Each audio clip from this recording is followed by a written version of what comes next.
आप देख रहे हैं जन अदालत समाचार। जनता की बात जनता के साथ जन अदालत में। ये मैं इस वक्त गया जिले के बेला प्रखंड के कुरमत्थू पंचायत के तूरी गांव में हूं। और कुरमत्थू का आप लोगों ने नाम सुना होगा। एक दौर था जब जो व्यवस्थापक लोग थे उनका जब अंकुश नहीं रहा अपने व्यवस्था पे, तो अनेक सेनाओं का वर्चस्व समाज में स्थापित हुआ। अपने अपने सुरक्षा के दृष्टिकोण से लोगों ने तो एक बहुत प्रभावशाली हैं, मुख्य धारा में आ चुके हैं। लोजपा के लिए आप मेरे पीछे देख सकते हैं, लोजपा के राष्ट्रीय अध्यक्ष चिराग पासवान जी का फोटो लगा हुआ है। ये पुन शर्मा उर्फ पुनदेव शर्मा जी हैं। एक समय था कि बिहार में ये एक क्षेत्रीय रमाश्रय शर्मा पूर्ण शर्मा पुनदेव शर्मा के नाम से पूरे बिहार में लोग इनको जानते थे। जब इस क्षेत्र में रणवीर सेना का जब बोलबाला रहा, तो एक साधारण परिवार से, गृहस्थ परिवार से, गरीब परिवार से निकल के संघर्ष करके आज इस मुकाम पर आए हैं। इनसे हम बात करेंगे। तो शर्मा जी, ये बताइए कि पहले कल आपके राष्ट्रीय अध्यक्ष का जन्मदिन था, तो आप इसके बारे में पहले बताइए, फिर आगे बात करेंगे। मेरे राष्ट्रीय अध्यक्ष श्री चिराग पासवान जी का कल जन्मदिन था और मैं वहाँ उनके आवास पर कृष्णापुरी में मैं उनके जन्मदिन में उपस्थित था वहाँ पर। और हमारे बड़े बड़े नेता लोग थे, जो सारे लोग उपस्थित थे। और मैं यह कामना किया कि हमारे नेता बरसों तक आगे कदम बढ़ाते रहें, और उनकी शुभकामना थे कि वो हज़ारों वर्ष जीवित रहें और हम लोगों की जो उनके पिताजी के द्वारा बनाया हुआ सिंचित पार्टी हो, उसको आगे मुझे बढ़ाते रहें। तो ढेर सारी शुभकामनाएं उनका, मेरा शुभकामनाएं उनके साथ था। और जाकर के केक काटे लोग, मैं केक हम लोग भी खाए खिलाए और एक उत्सव के रूप में मनाए हैं। तो आप को अपने नेता पे पूर्ण आस्था है आपके नेता पर कि आने वाले समय में जो है वो आपके पार्टी का भविष्य उज्जवल होगा। पूर्ण आस्था नहीं, पूर्ण विश्वास है। आस्था क्या, पूर्ण विश्वास है कि वो उनके पिताजी जो बड़े साहब थे, आज तक 50 साल तक राजनीतिक में रहे, लेकिन उनका छवि जो था से एक मुद्दामान था। कहीं भी उनके कॉलर में दाग नहीं लगा था। आज भिन्न हर एक विभाग में रहे, किसी भी विभाग में रहे, कहीं उनका कोई दामन में दाग नहीं लगा। और उन्हीं का अंश मेरे राष्ट्रीय अध्यक्ष चिराग पासवान जी हैं। और अपने पिता के चरण कदमों पर चलते हुए इन्हीं भी आगे, बहुत आगे हम लोग की कामना है कि वो आने वाले, कामना क्या, मेरा भरोसा विश्वास है कि वो आने वाले समय में हमारे बिहार के चीफ मिनिस्टर बनेगा, मुख्यमंत्री बनेगा। देखिए, ये रमाश्रय शर्मा और पूर्ण शर्मा जी हैं, तो थोड़ा सा जानकारी कर लें। चूँकि बचपन में इन्होंने गरीबी जरूर देखा, लेकिन ये शिक्षित हैं। सर, आप ये बताइए कि आपने कहाँ तक शिक्षा हासिल किया है? मैंने हिंदी से एमए किए हुए हैं। अपनी मातृभाषा से? मातृभाषा हिंदी से एमए किए हुए हैं और सूफी संत कबीरदास पर शोध करके पीएचडी भी किए। अच्छा, पीएचडी किए हुए हैं, मतलब आपके नाम के आगे डॉक्टर लगा हुआ है? जी, डॉक्टर रमाश्रय शर्मा। जी। अच्छा, ये बताइए सर कि आप पढ़ने लिखने वाले थे, तो ऐसा एक टाइम था, ऐसा कौन सा परिस्थिति आ गया था कि बिहार के कोने कोने में रणवीर सेना के एक बड़े नेता के रूप में आपका नाम उभर कर सामने आया और इलाके में हर जगह आपके नाम का दहशत था? जरा बताइए, हमारे दर्शकों को अपने बारे में जरा बताइए। जी, उस समय का दौर था। उस समय लोग इस तरह से, जो आज नक्सल प्रभावित इलाका है, नक्सलियों का इतना प्रभाव बढ़ गया था कि हम लोग जैसे शिक्षित नौजुवक को भी फेंक दो कलम, उठा लो तलवार वाली स्थिति उत्पन्न हो गई थी। उस समय ऐसी थी कि अगर काले कलूटे आदमी हो, जो श्याम वर्ण के आदमी हो, और अगर समाज में अगर उजा रहे हो, वो वास्तविक अपना जाति वर्ण बताते थे, तो लोग समझता था कि नक्सलाइट है। अगर सब गौर वर्ण वाले, अगर जो अदर कास्ट के भी आदमी थे, अगर अपने को अपनी जाति बताते थे, तो लोग कहता था कि झूठ बोल रहा है, ये नक्सलाइट रणवीर सेना है।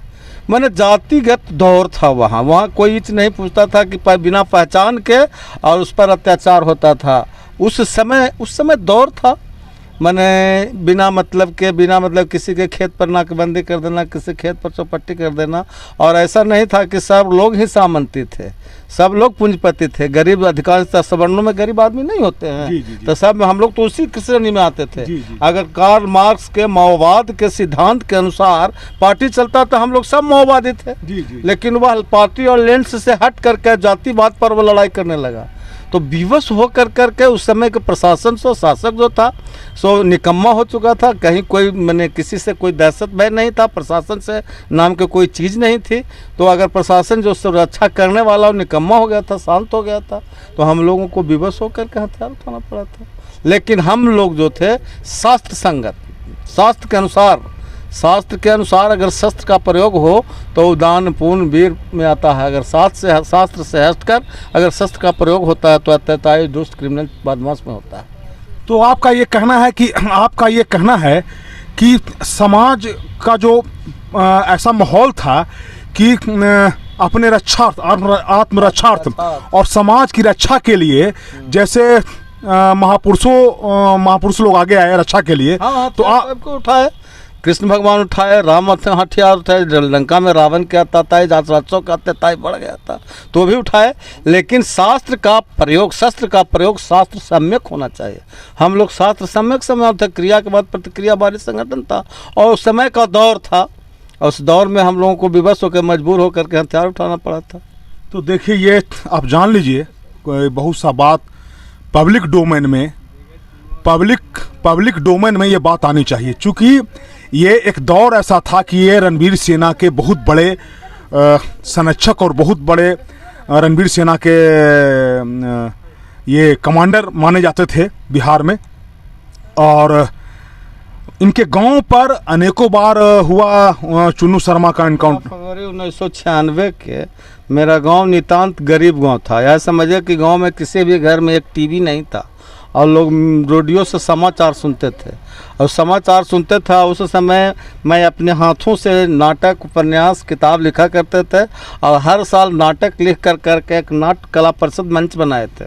और उसमें हमारे जितने भी अध्यक्ष और कोषाध्यक्ष वगैरह जो थे, तो 15 फरवरी 1996 को समाचार, टीवी किसी के पास था नहीं, गरीब गांव था, टीवी किसी के पास था नहीं, और सब लोग एकत्रित होकर के और 7:30 के समाचार रेडियो पर सुनते थे। और वही क्रम में आ करके और पार्टी वाले लोग अंधाधुंध निहत्थों पर गोली चलाए, जिसमें 7 मेरे परिजन मारे गए और 7 परिजन निरीह थे। उनको कोई पार्टी पॉलिटिक्स, कोई लेन देन, अमीर गरीब सामंती नहीं थे। अब ऐसे समझ लीजिए कि गांव में एक टीवी नहीं था, समाचार सुनने के लिए मात्र रेडियो पर वो 15 मिनट पहले अगर 7:30 में समाचार सुना जाता, अगर कार्रवाई करता तो और बहुत सारे लोग मारे जाते। तो किसी का मैंने सर अलग है, किसी का हाथ अलग है, किसी का पैर अलग है। वो सब दिन विदिन स्थिति में उन लोग को देखे और मेरे नाट्य कला परिषद के सारे जो अध्यक्ष सचिव सब मारे गए। देखिए, कह रहे हैं कि दौर बीत गया, लेकिन यादें जब आती है तो मेरा रोंगटा खड़ा हो रहा है। चूँकि कुरमत्थू, पुराना कहावत है कि गया के राह कुरमत्थू एक है, वो प्रचलित कहावत है। और आप जानिए कि मैं ऐसे शख्सियत के साथ बैठा हुआ हूँ जिनके नाम के आगे डॉक्टर लग चुका है। ये अपनी मातृभाषा हिंदी से PhD MA किए हैं, PhD किए हैं। ये बताइए सर कि अब आप मुख्य धारा में आ चुके हैं, एक राष्ट्रीय पार्टी है, रामविलास पासवान की पार्टी है, बड़े पद पर आप हैं और रामविलास पासवान जी का आपको आशीर्वाद मिला। अभी चिराग पासवान जी के साथ आप हैं। तारापुर चुनाव पर भी आप चर्चा करेंगे, क्योंकि तारापुर चुनाव में आप 15 दिन रह करके कैंपेन करके यहाँ आए हैं। सर ये बताइए कि जैसे आपकी पार्टी भी सामाजिक न्याय की बात करती है, लेकिन आपके पार्टी को तोड़ दिया गया, आपके पार्टी को पूंजीपतियों के द्वारा तोड़ दिया गया, एक बार फिर से विश्वासघात किया गया। तो ऐसे में आपको लगता है कि क्या चिराग पासवान संभाल लेंगे? वो कैसे देखते हैं इस चीज़ को आप? चिराग पासवान जी को पार्टी तोड़ा गया भैया, घर में विभीषण करोल उनके चाचा जी की है।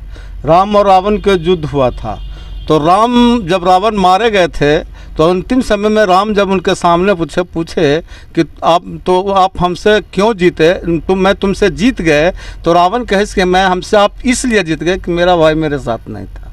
उसी तरह से हमारे बड़े साहब जो थे से अपने तीनों भाइयों को लेकर के पूरा घर परिवार को समेट के कुनबा को लेकर के चलते थे। और आज उन्हीं का दिन है कि से मैंने स्वर्गीय रामचंद्र पासवान जी, पशुपति पारस जी, सारे लोग एक नितांत झोपड़ी से निकल कर करके और संसद भवन तक पहुँचे। उन्हीं का दिन था, बड़े साहब का दिन था। और बड़े साहब को मरे साल भर उनका अस्थि ठंडा भी नहीं हुआ कि उनके चाचा पशुपति पारस जी अपने मंत्री पद के लोभ में या जिस चीज़ के लोभ में अपने पुत्र समान बेटे को चिराग पासवान जी को मैंने पीठ में खंजर भोंक कर या पीठ पर धक्का मार कर करके और अपने मंत्री बन गए, इनको सड़क पर ला दिए। लेकिन हम लोग जैसे कर्मठ साथ थे, मैंने हमारे बड़े साहब का बनाया हुआ जितने भी जो उनके अनुयायी हैं, उनके समर्थक हैं, चट्टानी एकता के साथ है और उनकी विरासत। हम लोग चिराग पासवान जी को राष्ट्रीय अध्यक्ष नहीं समझते हैं, हम लोग चिराग पासवान जी को अपने बड़े साहब का दिया हुआ विरासत समझते हैं। हम लोग के लिए वो चिराग पासवान जी राष्ट्रीय अध्यक्ष नहीं है, चिराग पासवान जी हम लोगों को बड़े साहब के द्वारा दिया हुआ एक तोहफा है, विरासत है। और हम जितने भी उनके समर्थक हैं, उनके जितने भी अनुयायी हैं या जितने भी उनके हम कार्यकर्ता हैं, छोटा कार्यकर्ता हैं, बड़े पद पर का छोटा कार्यकर्ता है, लेकिन जिस तरह से बड़े साहब को हम लोग आज के तारीख में भगवान मानते हैं, तो उनके विरासत को भी भगवान समझते हैं। चिराग पासवान जी हम लोग के लिए भगवान समान हैं। तो और उनके वो किसी भी हद तक जो मैंने उन पहले तक वो सांसद थे, लेकिन जब पशुपति पारस जी उनको धक्का मार करके घर से निकाल दे, उनसे मिलना भी नहीं समझे, तब वो सड़क पर आया और जनता के बीच में आज वे जो हैं से नेता बन चुके हैं। वो टूटे नहीं हैं, नेता बन चुके हैं। पशुपति पारस जी अगर ज़िंदगी में सबसे बड़ा भूल किए होंगे तो यही उनका भूल है कि चिराग पासवान जी को घर से बाहर निकाल करके, पार्टी से निकाल करके अपने आप को सर्वस्व सिद्ध करना चाहते थे, लेकिन चले थे हरिभजन को होटल लगे कपास वाली बात उनके हाथ आई। अच्छा ये पासवान जी आज नेता बन गए हैं, नेता, जन जन के नेता। अच्छा ये नेताजी एक चीज़ बताइए हमको कि जैसे सुनामी आता है या समुद्र का जब तूफान आता है, तो आपके पार्टी में तूफान आया तो तूफान में कचरा किनारे लग जाता है, तो आप ऐसा मानते हैं कि जो आपके पार्टी के तोड़ने वाले लोग थे, गंदे लोग थे या स्वार्थी लोग थे, तो वो लोग किनारे लग चुके हैं? वो सब सारे लोग किनारे चल गए हैं। लेकिन जब तूफान आता है ना, तो पत्थर के चट्टान जो नदी के किनारे रहता है, उससे ऊपर से तूफान बह जाता है, चट्टान जो है स्थिर के स्थिर रहता है। तो आज जितने भी कार्यकर्ता हम लोग चिराग पासवान जी के साथ हैं, चट्टानी एकता के साथ उनके साथ हैं। कचरा लोग बाहर चले गए और जो मनी मोहर समुद्र के किनारे जो मिलता है, मोती दिंडो ढातिन पानी यहाँ गहरे पानी पैर, और जो बोर वाला डूबन डरा रहा किनारे बैठ। जो डूबने का डर जिनको था कि अब चिराग पासवान जी के पास कुछ नहीं रहा, उस किनारे बैठ करके झाग गिनते रहे। जो मोती खोजना था, हम चिराग जी के पार्टी में डुबकी लगा के मोती खोज रहे हैं, आज भी हमको मोती मिलने की संभावना। देखिए नेताजी ने बहुत बड़ी बात कही कि जिन खोजा तिन पाइयाँ गहरे पानी पैठ, मैं बोरा डूबन डरा रहे किनारे बैठ। तो नेताजी बताइए कि रामविलास पासवान जी के बाद विरासत मिला चिराग जी को, अभी तारापुर में और कुशेश्वर स्थान में 2 जगह चुनाव था, तो आपके जो राष्ट्रीय अध्यक्ष हैं, वो उनके आदेश पर आप तारापुर चुनाव में गए, कैंपेन किया पार्टी के लिए, लगभग 15 दिन 20 दिन आप वहाँ रहे, काम किया। तो वहाँ के बारे में लोग बता रहे थे कि लगभग रोज 100 क्विंटल मीट और शराब का नदी बह रहा था। मिल्की एक जगह है जहाँ से बड़े बड़े सांसद हुए, मंत्री हुए, ये हुए, और मतलब अध्ययन नहीं सिरा रहा था। और लोकतंत्र के हनन का कैसा रंगा नाच हुआ, कैसे लोकतंत्र के मूल्यों को क्षति पहुंचाया गया।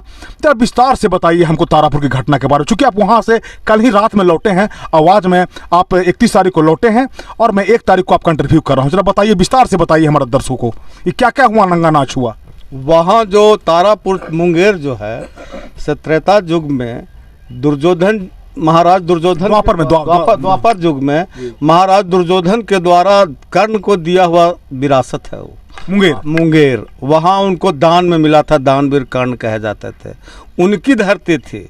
और उनको जन्म तो ऊंच कुल में लिए थे, लेकिन पले थे सुत पुत्र थे, सुत पुत्र के उनको उपेक्षित लोग किए थे, और उपेक्षित करने के चलते उनको दान में उनको कर्ण, जब उनको राजपुत्र कहलाने का हक नहीं था, तो भाई बन करके बाहुबल अपना दुर्योधन जो थे उनको अपने एक अंग देश उनको दान में दिए थे।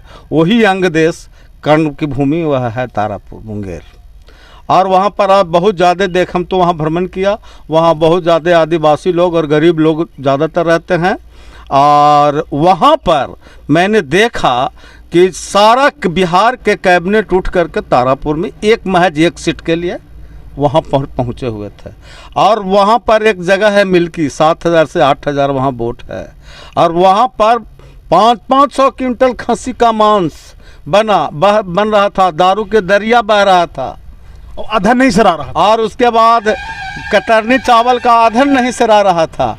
और बड़े बड़े हम लोग तो भाई झोपड़ी वाले पार्टी थे, हम लोग तो हेलीकॉप्टर मिला है अभी, पहले झोपड़ी से थे, और हम लोग तो गरीब गुरबा के पार्टी थे। हम गरीब गुरबा के दरवाज़ा पर जाते थे जहां हम लोगों को सत्तू खाने के लिए मिला, हम लोग को मीट मांस और दरिया दारू, दरिया से कहाँ वेट था। हम लोग तो जहाँ जाते थे, हम राष्ट्रीय अध्यक्ष के साथ थे, घूमते घूमते शाम एक जगह हो गया तो एक गंगा मुर्मू के घर में बैठ करके हम लोग को सत्तू में चाय प्याज मने एक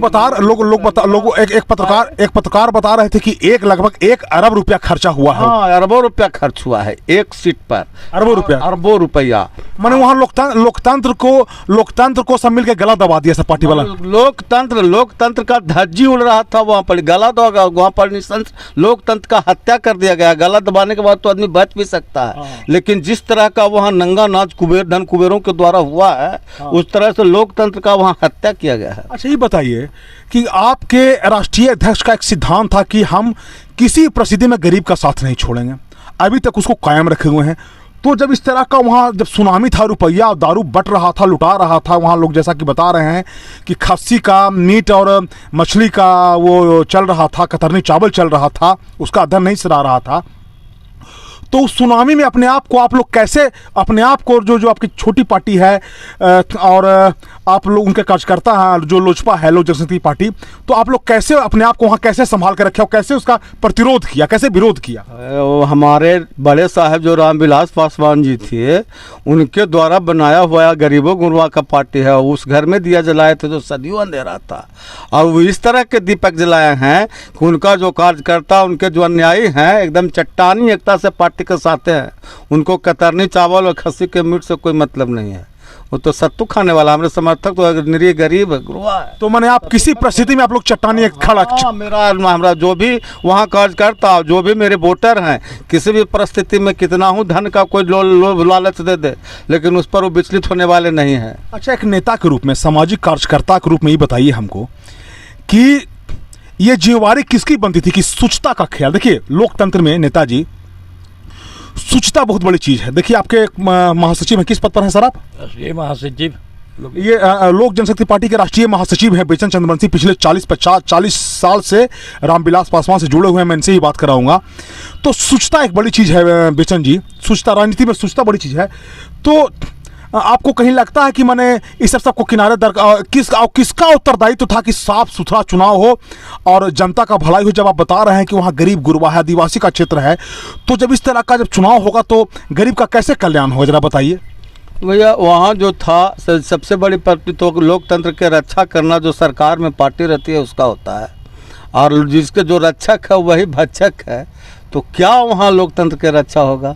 लोकतंत्र में वहाँ सबसे बड़ी जिम्मेदारी बनता है जो मौजूदा सरकार है उनका। और एक सीट के लिए कहते हैं कि दारू बंद हो गया, तो दारू की होम डिलीवरी होकर के दरिया बह रहा है, तो सबसे बड़ी जिम्मेदारी तो उनकी बनती है, और वो बनती है जिम्मेदारी, लेकिन वो क्या जिम्मेदारी निभाएंगे? वो तो खुद लुटेरा बने हुए हैं। वहाँ सरकार जो है से एक सीट के लिए महज सारा जितना भी कुकर्म करना हो वो अपने करने के लिए तैयार है, तो लोकतंत्र का रक्षा क्या होगा? तो इस जो तूफान था, विरोध और प्रतिरोध का तूफान था, उसमें अब गरीब कार्यकर्ताओं के दम पर अब टिके रहे। हाँ, हमारे कार्यकर्ता तो गरीब हैं, और गरीब जो हैं, गरीब का सबसे बड़ा होता है मान सम्मान इज्जत। उसके लिए उसके पास जो भी कुछ है, मान सम्मान और इज्जत ही उसका सबसे बड़ा चीज़ है, और वो अपनी मान सम्मान और इज्जत की रक्षा करने के लिए बड़े साहब के द्वारा बनाई हुई पार्टी लोक जनशक्ति पार्टी रामविलास के साथ वो अपना अडिग रहे, खड़ा रहे। देखिए, आप देखते होंगे मेरा जन अदालत, ये जनता का जन अदालत है और हमारा बड़ा पॉपुलर शो है। ये राष्ट्रीय महासचिव हैं बेचन जी। एक सवाल आपसे हम करेंगे कि राजनीति में शुचिता की बात होती है और कि प्रलोभन नहीं दिया जाएगा, रुपया नहीं बांटा जाएगा, जो टर्म्स ऑफ कंडीशन है चुनाव आयोग का। लेकिन जब सत्तारूढ़ दल और विरोधी दल दोनों उस मैदान में हो जहां जंग रुपये की जंग हो जाए, जहां खस्सी का मीट चल रहा है, दारू का दरिया बह रहा है और चॉकलेट खुलेआम लुटाया जा रहा है गड्डी के गड्डी, तो आप इस चुनाव को कैसे देखते हैं, बताइए। यहाँ की जो सरकार है निरंकुश हो चुकी है और लोक जनशक्ति पार्टी हमारे आदरणीय नेता चिराग पासवान जी के भय से ये लोग इतना भयभीत हैं कि मतलब एकदम क्या कर देंगे समझ में लोगों को नहीं आता। लेकिन हमारे कार्यकर्ता चट्टानी एकता के साथ, दलित पिछड़ा शोषित सब एक चट्टानी एकता के साथ आदरणीय चिराग पासवान जी के साथ खड़े थे और हम लोग मरते दम तक हम लोग चिराग पासवान जी के साथ हैं और कभी छोड़ नहीं सकते हैं उनको। तो आपको लगता है कि आप कुशेश्वर स्थान और तारापुर दोनों जीतेंगे? दोनों सीट हम लोग जीत रहे हैं और भारी बहुमत से जीत रहे हैं और दोनों सीट पर हम लोग की विजय होगी और यहाँ की जो सरकार है दोनों सीट से लूज कर रही है। तो ये देखिए, ये पूर्ण शर्मा जी थे। इनके बारे में आप लोग जो भी सुने होंगे, मैं लगभग 2 घंटे से इनके साथ, इन्होंने आज हम इनके साथ में बैठ के चाय पिया, 2 घंटे इनके साथ रहा। बहुत ही अच्छे सरल विचार के व्यक्ति हैं, गरीब गुरबों के लिए काम करने वाले आदमी हैं। गरीब के लिए, वंचित के लिए, अल्पसंख्यक के लिए, अक़लियत के लिए इनका दरवाज़ा हमेशा खुला रहता है। अभी मैं ये दिखा रहे थे, इनके गांव में घुमा रहे थे, लगभग 40 से 50 लाख रुपया जन सहयोग से लेकर के एक देवी मंदिर का उन्होंने निर्माण कराया है। और ये इनका कहना है कि अब हमारा जीवन मुख्य धारा में आ चुका है, हम पहले भी समाज के लिए खड़े थे, आज भी समाज के लिए खड़े हैं और जब तक इस देश में हमारे शरीर में सांस है हम गरीब का सेवा करते रहेंगे। देखिए, एक बात हम ये कबीर पे, क्या चीज़ पे आप शोध किए थे नेताजी? सूफी संत कबीर दास पर। सूफी पर। देखिए, सूफी निराकार ब्रह्म। तो ये शर्मा जी थे, इन्होंने बताया, हमारे चैनल को बताया कि परिस्थिति का ऐसा मांग था कि हमको हथियार उठाना पड़ा था और अगर हम हथियार नहीं उठाते तो हम मिट जाते। तो अपने आप को इनका कहना कि धर्मो रक्षित धर्म की रक्षा के लिए, समाज की रक्षा के लिए हमने हथियार उठाया, जैसे कृष्ण ने उठाया था, राम ने उठाया था। और एक बहुत बड़ी बात इन्होंने कही कि राम और रावण के युद्ध में रावण ने राम से ये कहा था कि चूंकि मेरे भाई मेरा साथ नहीं है और तुम्हारा भाई तुम्हारे साथ है इसलिए तुम जीत गए। तो इनकी पार्टी लोक जनशक्ति पार्टी को जो क्षति हुई है, इनका कहना है कि वो सुनामी हम लोगों ने झेल लिया और एक घर के नौजवान को जिसका दूध का दांत भी नहीं टूटा था और उनके साथ कपट किया गया। हमारे नेता की अभी स्थिति ठंडी भी नहीं हुई थी और उनके साथ कपट किया गया, लेकिन बिहार की जनता, देश की जनता सारा चीज़ देख रही थी। उन्होंने बताया कि अब वो नेता बन चुके हैं, पहले वो सांसद थे, अब वो नेता बन चुके हैं और गरीब गुरबों के दिल में हैं। और किसी भी परिस्थिति में जब जहाँ जहाँ लड़ाई करना हो गया अत्याचार के विरुद्ध या वर्तमान सरकार जो निरंकुश सरकार है, तो हर जगह हम लोग खड़े होंगे और जनता का हम समर्थन हासिल करने का प्रयास करेंगे। नेताजी बताइए, छठ आ रहा है, दिवाली आ रहा है, छठ आ रहा है, ऐसे में आप बिहार के जनता को क्या कहना चाहेंगे? ढेर शुभकामनाएं कि वे शांति से दीपावली का पर्व मनाएं और छठ पर्व जो माने आस्था का पर्व है उसको शांतिमय ढंग से बनाएं और सुखी शांति अपने परिवार को भी बनाए रखें। तो ये थे डॉक्टर रमाश्रय शर्मा उर्फ पूर्ण शर्मा उर्फ पूर्णदेव शर्मा। और हमारे साथ चूँकि लोग कल तालापुर चुनाव करा के लौटे हैं और चूँकि काफ़ी व्यस्तता है, मैं व्यस्त हूँ, फिर भी एक अच्छे और नेक इंसान है। हमारी भी शुभकामनाएं इनके साथ है, गरीब का सेवा करें। ऐसे ही हम अपने जन अदालत में समाज के विभिन्न छत्रपों से, बाहुबलियों से, जो अब जन सेवा में आ गए, जो जनता के दिल में रहने वाले लोग हैं, वैसे लोगों से आपकी मुलाकात कराते रहेंगे। कैमरामैन ऋतिक के साथ मैं बाबा शिवाजी, कुरमत्थू, बेला प्रखंड के कुरमत्थू से। धन्यवाद।